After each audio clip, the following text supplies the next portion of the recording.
Considering the fact that we haven't been here in a while, I will do a quick recap. This is Moonraven, sole survivor of our previous adventure which unfortunately took Shelby and Sen away from us. We have also gathered a full set of Lemurian warrior armor which I have slightly altered to keep black and white scheme going. I have to say that this may be one of my favorite sets here in Conan.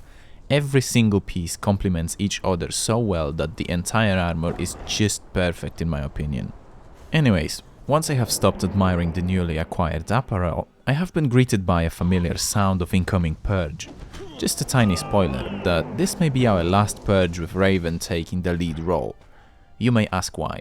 I would just say that we have been through a lot together, and since Exiled Lands decided to take away two of our faithful followers, this champion has to be retired and will take place next to our greatest fighter of early game, Nock.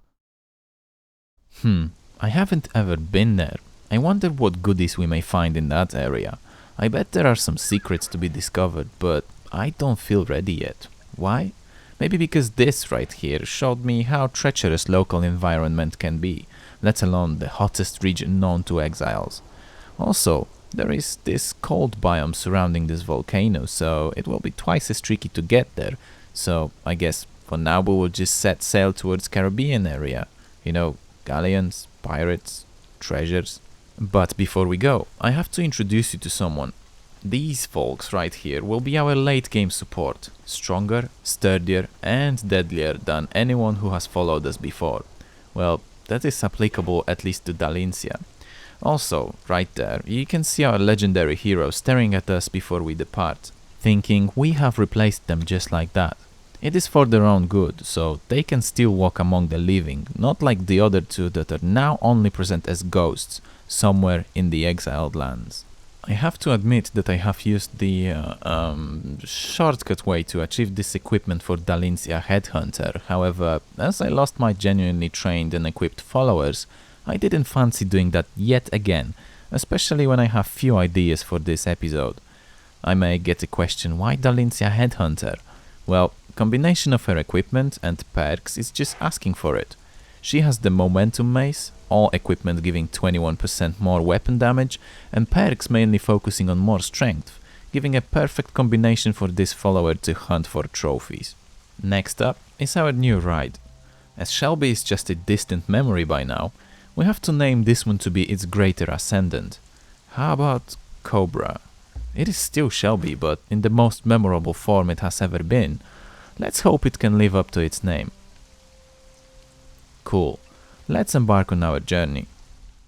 First up, let's try and see what our headhunter is capable of doing. Let's line her up against the rhino as an intermediate enemy. What? She nearly one-shot the rhino. Well, next in the queue would be the hidden nearby corrupted tiger. To be honest, it was the first time I have ever seen a tiger like that within Exiled Lands. Regardless of its rarity, it has to be gone. It is clearly hostile towards us, as any other big kitty from its family. And 2 shots to get rid of the CT. Nicely done. Lastly, before we are able to continue towards our destination, I want to see if an elephant would be posing any sort of a threat for our new follower. Our previous fighter, Nock, struggled quite a lot. 3 hits was all it took. I guess I can now feel safe around Dalincia. Maybe we can try our luck with the giant Rocknose King next time. What do you think? And just when I thought there would be no powerful enemies in sight to test Dalincia's might, I have spotted our arch enemy who nearly took our entire team down last time we have seen each other. And of course I am talking about the white tiger. That thing was vicious. Very well executed pounce in the white corner. Black boxers didn't even allow ref to count to 1, stood up quite quickly and began a counterattack. Seems that today's underdog is well on their way to defeat a long-standing champion, the white tiger itself. And it's all over! Dalincia becomes the new champion of that one narrow passage near the jungle. You know, the white tiger is there? Anyway, with the skeleton key in my possession, I had to find a chest which contained yet another surprise of today, the Papyrus Blade. Let me tell you that this thing really surprised me. 74 damage is quite a lot at this point in the game. Some may argue it is possible to do better by now, but this is still my personal best. Moving onwards, this tiny passage was the last obstacle on our way to see the Black Galleon. This weird construction resembling an actual ship right in the middle of a desert. Who would have thought? Being quite close to our main attraction of today, we have set our foot in the Marauder's Muster, which, to be honest, did not have any special goodies for us in store.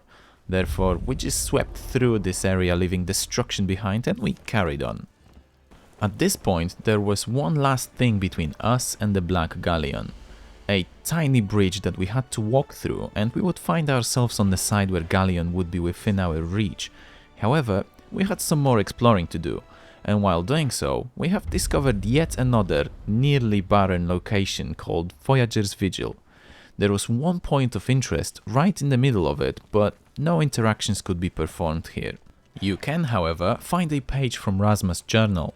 Let's hear what she had to say about this place. I think I must be dreaming. I visited pirates today. Pirates in the middle of a desert. It's as ridiculous as it sounds. Landlocked pirates who've built themselves a ship of stone and iron on a mesa in the middle of a canyon. They dress in pirate garb and call themselves the Black Hand. They claim to be searching for a way out of the Exiled Lands, the same as Jacquard and I. It doesn't seem as though they have made much progress. There was a lot of talk about hidden maps and secret treasures. Pokey, mate! I did not speak to their leader, the Butcher of Khwarazim, but I saw her from a distance. A formidable woman. Whatever these fools who follow her think, she has a real plan. Jacquard and I have agreed to continue west. According to Jacquard, there are more ruins out there. An entire city, though he claims that it is dangerous. But beyond it, in the northwest is the city where his people can be found. Our search continues. Once we learnt about this place, with small interruptions from perishing exiles, we could finally step on the board of this somewhat of a ship, see if we could find anything interesting in here. After all, they are pirates and they like booty. You know, the treasures. Come on, you dirty mind. To the left of entrance to this weird contraption, we could find the captain of this vessel. They have fallen nearly as easy as this galleon could do to a good thunderstorm. Right here, I could hear someone being a goof, but I couldn't locate them, so I was on a little mission to see who had such a good humor, you know? Also, right around here, you can find a spicy by name Emote that you can learn by reading the book you can find laying on the ground right next to the slope leading down towards inner areas. And this is where I have slightly messed up. Let me tell you why. So, I have defeated these folks right here, but Rum Runner Vlad had significant amounts of alcohol on him. And, well, guess what I have done? I wanted to test limits of my character, as I have never done that, and I had to spend few minutes just trying to stay alive. Alcohol poisoning is a right bitch. Once I have managed to stay among the living, I have experienced some action as if it was scripted, you know. Imagine you play through the RPG game and there is a scripted sequence where you have to get somewhere and your helper, friend or whoever is there with you has to deal with a guard while you distract them or you pick up something important for the story to progress. Right, I have been on literal zero stamina due to the alcohol poisoning and I had to somehow manage to stay alive for a few more moments until I get back to the normal state when Dalincia just full on deleted the guy guarding entrance to this area. That was epic. Some looting and we carried on. I have also managed to find the goof.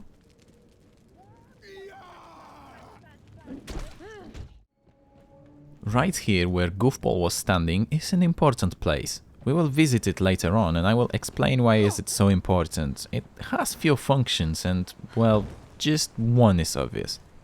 On the opposite side of the Black Galleon you can find a room where First Mate's report lays on top of the table. Let's listen to it. As ordered, we tracked the deserters into the southern desert. We found old Kobe here hidden in the shelter of the rocky outcrop muttering to himself. Of the others, there was no sign. I asked Kobe to tell me what happened about his wild tale. We weren't deserted. We was off hunting for treasure. Jacoby had it in his mind that them bloody ruins, the one that the bracelet calls the observatory, was full of treasures. Jacoby caught me and the boys to follow along, and he took us to the cliff with a length of stout rope and a plan to go climbing. Well, the ascent was steep and dangerous on account of us doing it during the night time to avoid them cannibals as haunts the area. We picked a nice clear night with a full moon and got ourselves to the very top. I gotta say, I didn't like them ruins from the moment we got there. Just a pile of black, brooding stone in the moonlight. No treasure in sight. Jacoby starts poking around. Treasure. He uncovers one of them glowing tablets. Their voice, you know the one, starts talking about constellations and star signs, and the crew starts swearing and cursing Jacoby for dragging us up for nothing, and then it came. I ain't never seen anything like it. It had skin like a plague corpse and black bristling fur. Its eyes were glowing like the coals of hell, and when it reared up, the wings blotted out the moonlight.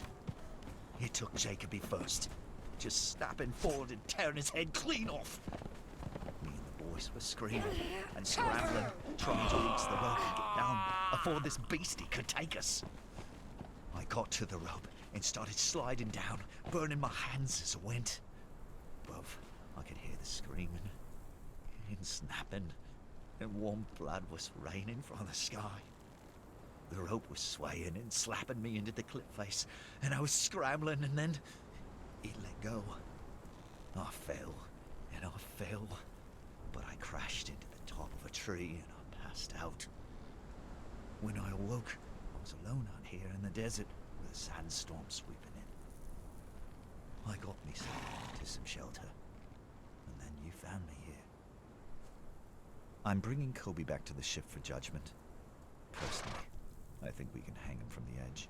He's obviously lying to protect the others. That was a twisted story of a deadly encounter, but hey, it is not our problem. We can now go back to the location of the funny guy, and I will tell you a little bit more, as there is something I didn't know about this place the first time I have came around here. So, not much going on this side, however, can you see this anchor over there? It is located in the southeast part of the ship, and it will indicate the alternative entrance to this vessel. However, it is not the only, well, this one was obvious, function of it. If you keep climbing up, you will move past the entrance, or in our case, exit from the Black Galleon, but keep going if you want to see hidden goodies. If you keep climbing up, you will reach this hidden compartment located right underneath the floor that we previously walked on, but it is so well hidden that there was no chance to just stumble upon it. You can find a chest with legendary weapons. In my case, it was a set of shark bite daggers. Not much, but always something. But don't be fooled, this is not the only thing you can find here. Right there, you can find an unfortunate guy that left some notes telling us how he ended up in here, and just next to him there is a chest that, if you interact with it, will teach you Specialist Cooking 3, which I cannot learn as I have done so in one of our previous adventures. This will definitely come in handy though. Anyways, that would be it for today. Thank you so much for your time, and I will see you in the next one. Danon, out.